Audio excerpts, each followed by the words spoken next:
好，那上第9这一题，不知道你看完之后有没有什么感觉？好，解这一题的话，大家应该没有用太难的题，应该很快就解出来。可是你解出来，我有一个疑问哦，就是你解出来是真的你会，还是不想去背比赛动？哦，因为你对于反射这件事情，真的有那么了解吗？这真的有那么透彻吗？所以我们来做一个很简单的实验看你是不是真的懂什么叫做反射。所以我现在这张黑板呢，就是一个平面，这里有一个点，这里有一个点。那我今天如果从这个地方射出一条直线，进行反射之后，你觉得它会往哪边跑？应该大家都有直觉，而且有想法的，知道它是会往这里跑，这样不错，这没有问题嘛？因为你的常识告诉你说，你这样反射就是会这样跑。好，那是因为你认定你在对一个平面进行反射，可以吗？好，你可能解的对这一题，但是接下来这一题你想一下，对还是错？好。今天这里有一条线，我今天还是进行往这个点往这个地方做一个反射。我打到那个点之后，我发现根本没有这个平面，只有那一根棍子。你可不可以告诉我，我今天打到那一根棍子之后，你不用这个棍子没有长没有厚度了，这个点就是这么厚，这么大个点，这个点就是这个地方。好。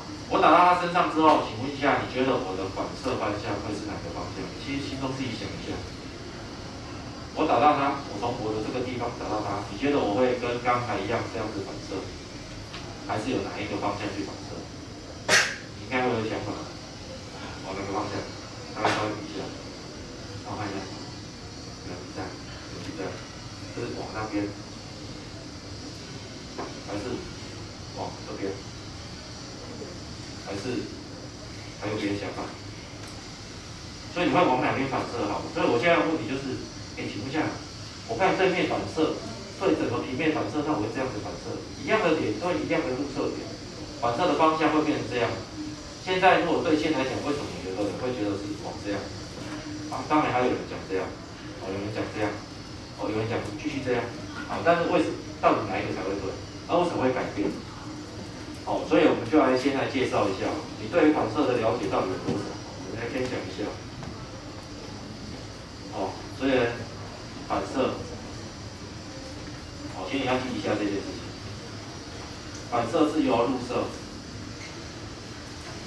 碰到一个点之后再进行反射，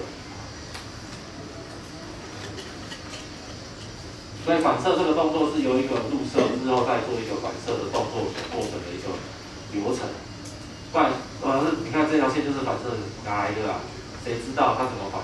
所以你要有一个入射和一个反射，这整个流程才出现。好，那这个时候就牵扯到你对谁做入射，对谁做反射，对不对？所以中间有一个介质，而那个介质呢，它会有一个代表的动作，就是你的长角叫做发线。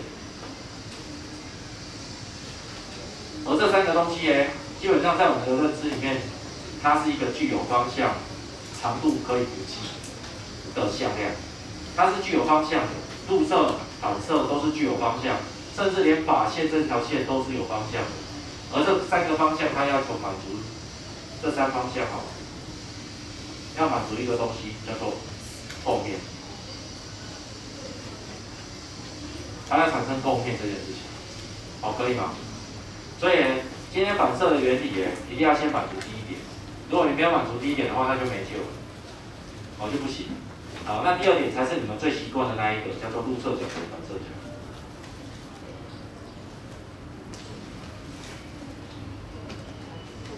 好，所以我们做这样的一个分析去想反射这件事情。好，所以呢，你们在以前的那个反射这件事情是在乎第2件事情，但是第1件事情的探讨很少。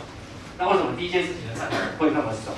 原因很简单，因为一直到第4册以前，你都活在一个世界叫做平面的世界，所以呢，你所有的入射、反射跟法线基本上都是在同一个平面的世界所以当然是构面所以根本没有担心过不构面的可能性嘛，对不对？哦，所以我们今天要小心后面这个地方的探讨。好，所以我们来看怎么样解这一题。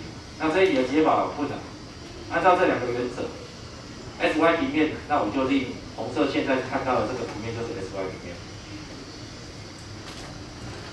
那我不太想要把 x y 轴画出来，因为那会干扰到我们的想法，所以我们把原点列出来就好。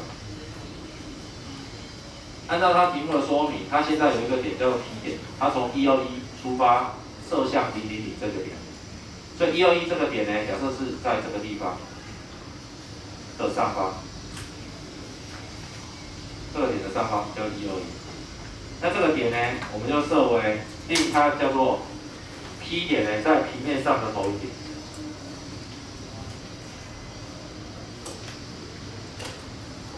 那平面上的投影点呢，就是120。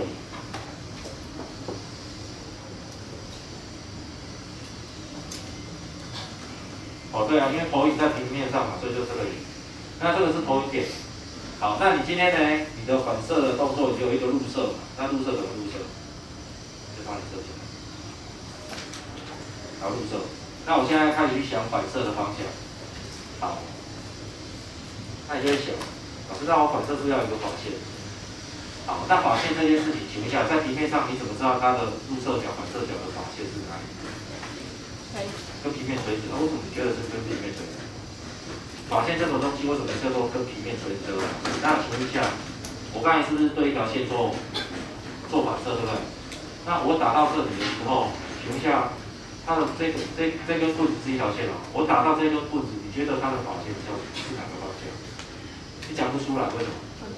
因为一条线的法线基本上，那条线的法线，我说这样子可不可以？可以啊，垂直啊，这样子可不可以？可以啊，我甚至还可以躺平。所以法线的定义好像不是你觉得跟它垂直的线就是叫做法线。对了，今天跟这个面垂直的线，跟这个面垂直线就只有那么一个方向。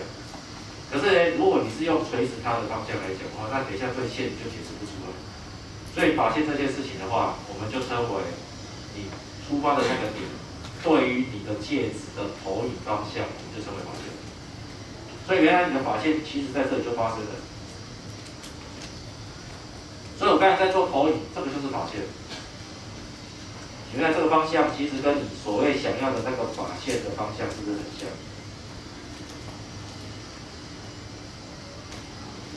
没错吧？所以我现在在帮你定一个法线的定义。那个法线的定义就是你对什么介质，那你的法线就是你的出发点跟那个介质的垂直投影的那个方向，这就是你的法线。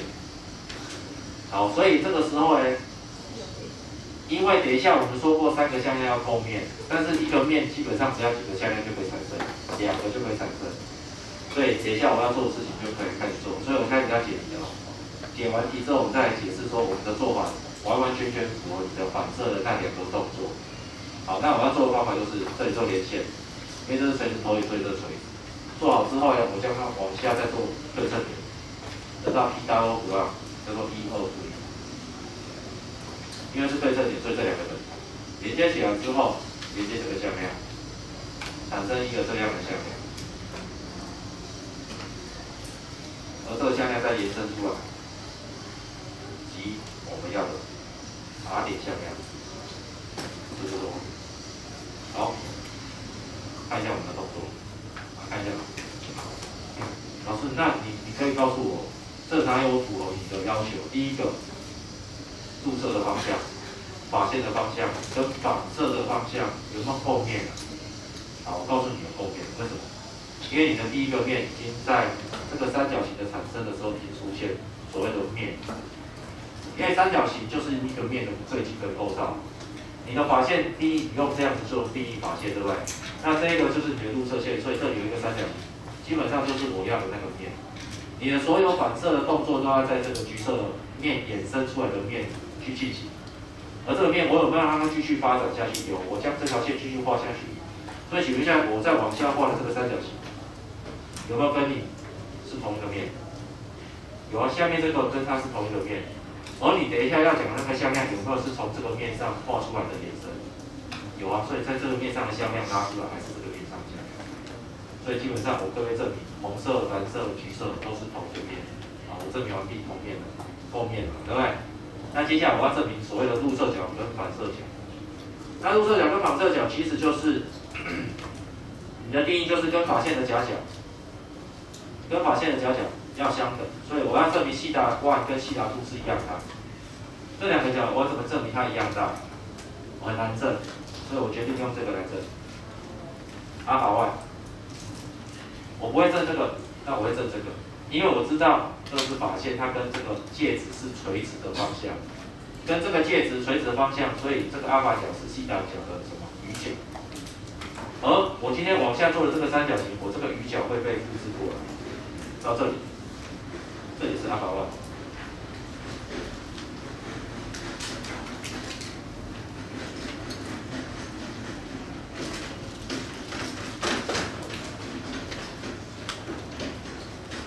这是阿法 y， 为什么这是阿法 y？ 因为这两个三角形全等，你怎么知道它全等？因为你刚才做等长啊，你刚才做90度啊，你有没有公边？有啊，所以 S M 是全等，全等之后对一角相等。好，对一角相等之后，我们就可以来讲，我将你这个三角形的边呢延长出去，而这个橘色线呢是刚才你的延长线，我就不要画这条线，这是你延长出去的线，所以这两条线交于一个点。所以这个角跟这个角是所谓的什么角？对离角，所以这个角也叫做阿法 y。所以你的西达 1是阿法 1的余角，请问一下，现在西达2好像也是阿法2的余角，阿法 1的余角对不对？所以这个时候我们间接证明入射角等于反射角，所以我们用的证明是用它的余角会相等，所以两个主角就会相等。所以我们执行到入射角等于反射角，我们就做完了这一题。所以我整个作图的构造就没有错了。OK， 这样可以啊。好，所以整个立体感你要想清楚，我就是这样子做，这样我们才能方便我们等一下做一条线去做反射的动作怎么做。因为你终于知道法线不是跟那个介质垂直的线，法线是你出发的点跟那个介质做的垂直那一条直线，投影线。OK， 好，那有了之后呢，那我这里就解完了。好，所以我把它做最后收尾。所以它收尾就是这样子做。橘色这个向量呢，基本上就是从 P 这个点到这个点的向量，所以这个向量已经出来，就是0.0到1，2，-1，也就是-1，-2，-1。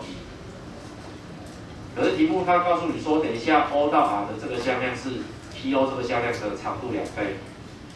我们知道这个方向就是我要的，可是这个长度呢，它好像跟它一样长，但是我要它2倍，所以等一下我要把它放大上，所以2倍的-1，-2，-1乘上来就是我要的 OR，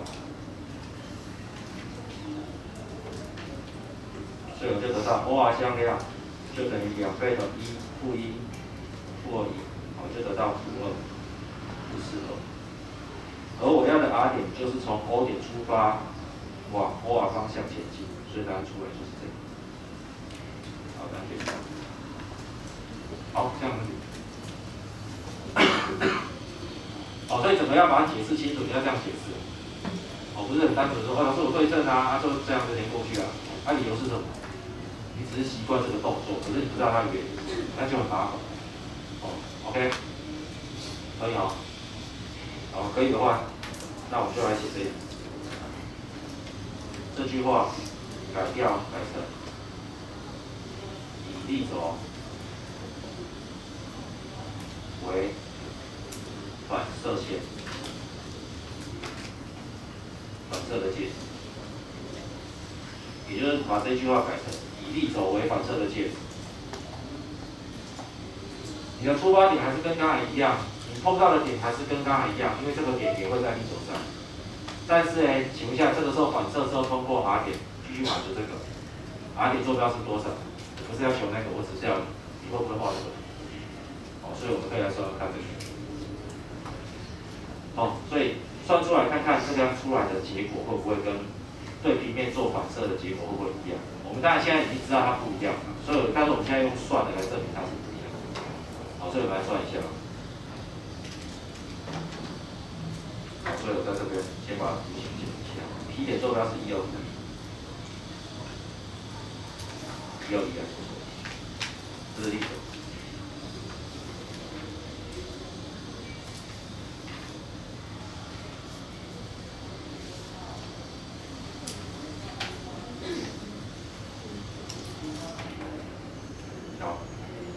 从这个点往地走的原点射过去。好，往地走的原点这样射过去。请问一下，这个时候啊，你的反射方向啊，你现在来看的话，就知道往这边反射嘛，就这边是哪边啊？有没有想过这边是哪边？所以这个时候你已经知道一个叫做入射，那你知道反射吗？就是要讲的反射嘛。可是你要先知道法相，所以法相在哪里？所以法相这件事情，我们刚才已经有定义出来，就是你出来的点对于反射的介质，现在的介质刚好是一个线，所以对这条线进行做什么？垂直投影。所以这个垂直投影呢，就可以建立你对这个介质的什么发现。这个投影点呢，刚刚好我们有学过了。一个点对一条线做投影，我们不会，但是如果对手投影的话，那还不错。对这个手投影刚好会留什么？地坐标001留下来。留下来之后呢，原来这就是法线，所以我在这里已经形成了等一下反射所需要的平面的最基本的三角形已经出现。所以接下来我们要做的动作，基本上都会在这个小三角形所形成的平面进行。所以我下一个动作就会做对称点，很像。这个对称点坐标好不好找？不难找，因为它就是它们两个的终点，001就是它们终点，所以1加多少除以2等于0，就是负1。2加多少？负2。1加多少除以2？1。所以找到。找到之后，我们终于知道反射的方向就是这个方向。再进行延长，对，因为这个时候你所产生的这个新的三角形，其实跟红色是同一个平面。因为你只是把这个平面再拉过来，再连起来，所以是同一个三角形。所以呢，在这个三角形所形成的面，这个向量跟这两个都是勾面，就再延长出去。OK， 我法向是跟勾面。好，我现在要看的是这个向量是多少，看得出来是1、2、5。那如果按照刚才的讲法，这个时候要走2倍，那就是2、4、5。从原点走到这一个点，所以这个点也叫做24度。OK， 好，做一个比较，做什么比较？反正介质不一样，出来的答案有没有一样？不同，就不一样啊。那这样不一样的原因是什么？因为你的反射的方向现在是这个方向，刚才测出来的方向是这个方向。负1、负2、1跟1、2、负1，这个差很大，是不一样的，这样懂我意思吗？所以这就是一个反射的一个特性，所以要搞清楚。地轴这个交给你，自己看一下。所以这个我们虽然是画图，可是这是应该在空间中画的这个图。好，那这种感觉其实想让我们在黑板上要让你去感受到，其实就是要一直讲，那你脑袋自己写一下。